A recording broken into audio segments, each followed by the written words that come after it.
Got a clamp problem. I've only got 7 clamps.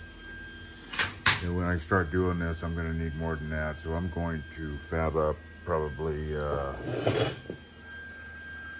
least 4, 5.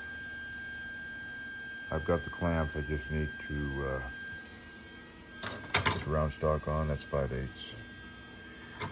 So I got to do it.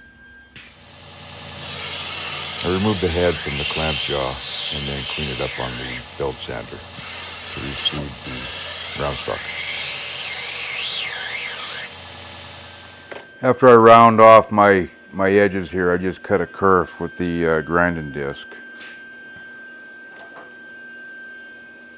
And I put my piece in.